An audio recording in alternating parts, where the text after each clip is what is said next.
ago, voters chose to send Donald Trump back to the White House, leaving both his critics and supporters sifting through clues as to whether this time might be different.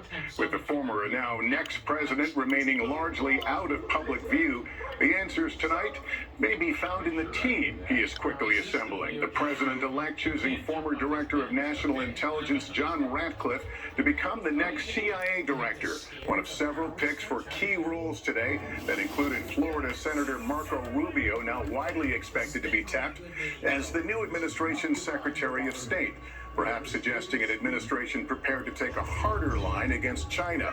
The president-elect turning much of his focus to national security positions today, naming Congressman Mike Waltz as National Security Advisor. South Dakota Governor Kristi Noem expected to be the next Homeland Security Secretary. Mr. Trump also sending a strong signal of support to Israel, naming former Arkansas Governor Mike Huckabee as ambassador to Israel. Garrett Haake has more on the growing Trump White House team and what it may mean. Tonight, President-elect Trump tapping top allies to his foreign policy and national security teams. Expected to announce Florida Senator Marco Rubio as his pick for Secretary of State, according to multiple sources familiar with the transition process. He would be an historic choice. The son of Cuban immigrants, he'd be the first Latino to hold that position. Rubio was a fierce Trump rival in 2016 and vocal supporter during this year's campaign. You know what Donald Trump is saying? When he's president, that ends. Our enemies will know we're strong, and that will bring about peace and avoid war. His hawkish views on China, Iran, and Russia honed in the Senate. He's also embraced Trump's position that the war in Ukraine should come to a swift end. I think the Ukrainians have been incredibly brave and strong in standing up to Russia, but at the end of the day, what we are funding here is a stalemate war, and it needs to be brought to a conclusion. A Trump ally describing Rubio as, quote, less MAGA than other options, but someone who Trump's base could trust. And he's already getting bipartisan support. Democratic Senator John Fetterman posting Rubio, quote, is a strong choice, and I look forward to voting for his confirmation. Meanwhile, the president-elect picking another Florida Republican for a key role inside the White House, announcing Congressman Mike Waltz as National Security Advisor. Waltz is a decorated Green Beret and combat veteran who takes a tough stance towards China and shares Trump's view that NATO allies must pay more for their own defense. What I want to see are portions of NATO truly step up and do their fair share of defense spending. And today, Trump announcing former Arkansas Governor Mike Huckabee as his pick for ambassador to Israel. Huckabee has previously rejected the notion that the West Bank is occupied by Israel.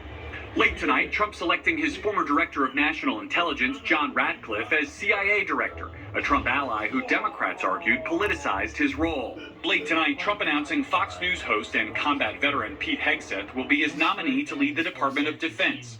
Prior to his television career, Hegseth helmed a veterans advocacy organization. One more pick he's expected to announce soon, 4 sources tell NBC News, Republican South Dakota Governor Kristi Noem to serve as his Secretary of Homeland Security. Noem, an outspoken Trump supporter with little experience in some of the areas she would potentially oversee, including FEMA and the Secret Service.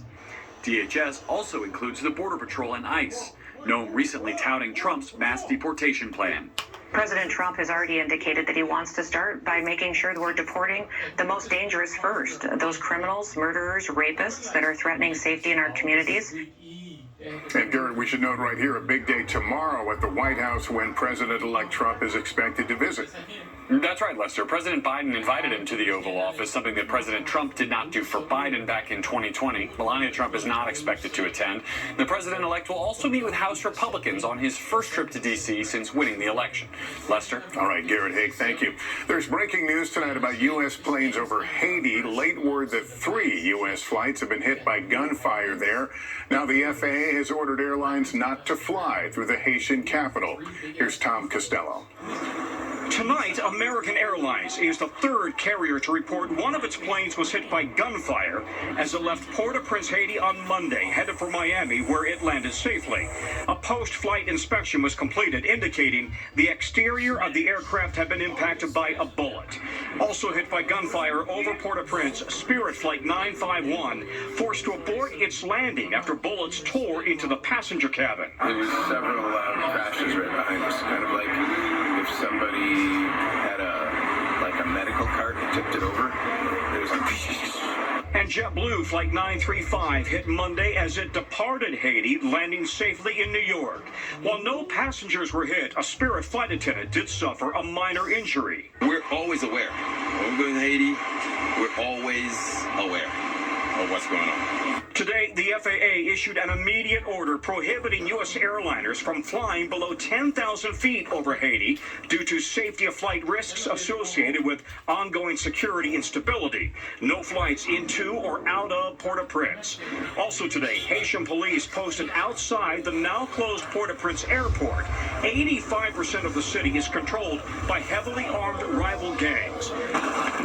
Roughly 400 police officers from Kenya operating under a UN mandate are outnumbered and outgunned. The U.S. Embassy warning of armed violence around roads, ports, and airports. For quite some time, even before the Biden administration, Haiti has been at a level 4, a do not travel country. Tom, how long does this U.S. flight ban last? Yeah, it's in effect for 30 days. It could be extended if the security situation doesn't improve. American today said its flights will remain suspended at least through February 12th. Again, depending on the situation on the ground. Lester. All right, Tom Costello, thank you. Also developing tonight, a building explosion and fire involving hazardous materials in Louisville, Kentucky, injuring at least 11 people. Shaquille Brewster has late details. Tonight, a commercial plant in Louisville, Kentucky, torn apart after a massive explosion. Appears to be a large explosion that occurred. We got smoke showing.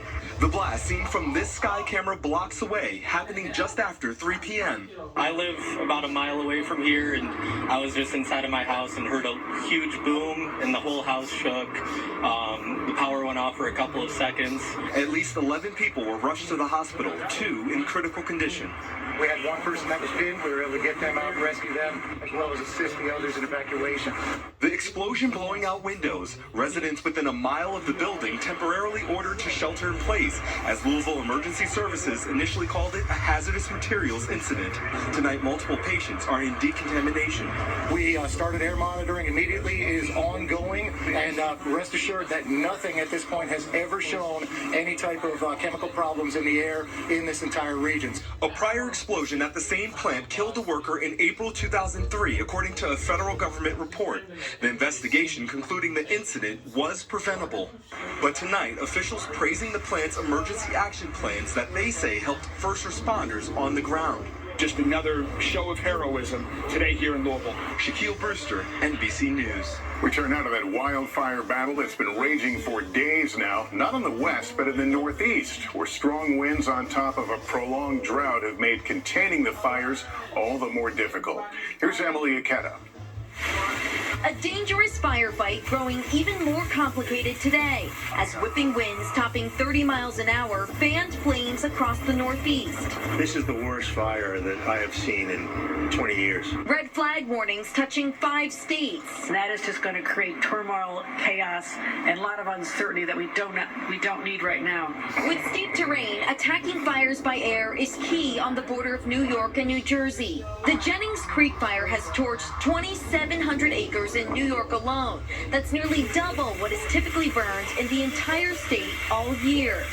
And a stunning sight just south in New York City. Amtrak says a brush fire caused its trains to lose power, suspending service today in the area. We see all that smoke, we're like, oh God, it's a fire. Flames sweeping across a bone-dry landscape. It's the worst drought in the region since 2002. You can walk on the bottom of the Manasquan Reservoir in New Jersey, a popular spot for fishing and boating with a 4 billion gallon capacity. A wildfire stopped just short of the DeChico's home. Have you ever seen a wildfire come so close to your home? No. Seeing the helicopters and everything, it was just a very eerie feeling.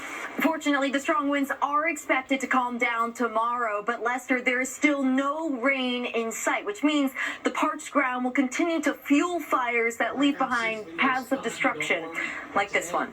Lester? Emily Aketa, thank you. The U.S. is backing off on a threat to withhold military support if Israel did not allow more humanitarian aid into Gaza. And with millions struggling to find food, Richard Engel was in the skies over Gaza for an aid mission with the Jordanian military. Outside of Amman, we boarded a Jordanian military C-130 cargo plane bound for Gaza. The crates it's carrying are full of some of the only food getting to 2.2 million Gazans. A month ago, the Biden administration gave Israel a clear ultimatum to allow in more aid by truck by tonight, or else U.S. military support could be reduced. But today, the U.S. announced Israel has taken positive steps and will not withhold military aid for now.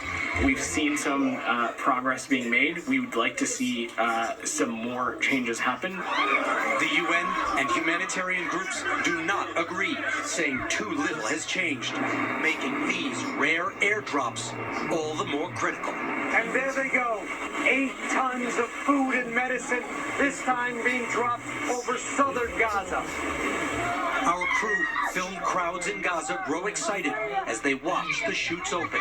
Soon, they were off running, desperate to get whatever they could before it was gone. But 30-year-old Abdullah Maroof came back with an empty bag. It was a bust, he says. He explains another Palestinian family got to the aid first and fired guns in the air to keep everything for themselves. Law and order have broken down in Gaza after a year of war and siege. So Abdullah went back to his tent to tell his wife and 4 children they'll have no food tonight.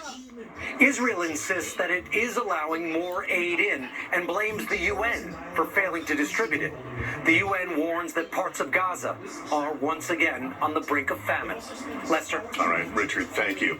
Just in tonight, a federal judge blocking a Louisiana law requiring the 10 Commandments be displayed in public school classrooms. Laura Jarrett is with us. Laura, this law has faced challenges since it was first introduced. And that's because when the U.S. Supreme Court first looked at this issue back in the 1980s, Lester, the justices said it was unconstitutional. And today, a federal judge found the very same thing, rejecting the idea that the state could mandate displaying the 10 Commandments in public school classrooms, finding it, quote, coercive and unconstitutional on its face. Now, this law was set to go into effect on January 1st, but will remain on hold for now. The Attorney General of Louisiana vowed to immediately appeal this decision, so it could eventually end up at the U.S. Supreme Court, which may have been the goal in the first place, since it has, of course, a conservative majority, Lester. All right, Laura, thanks very much.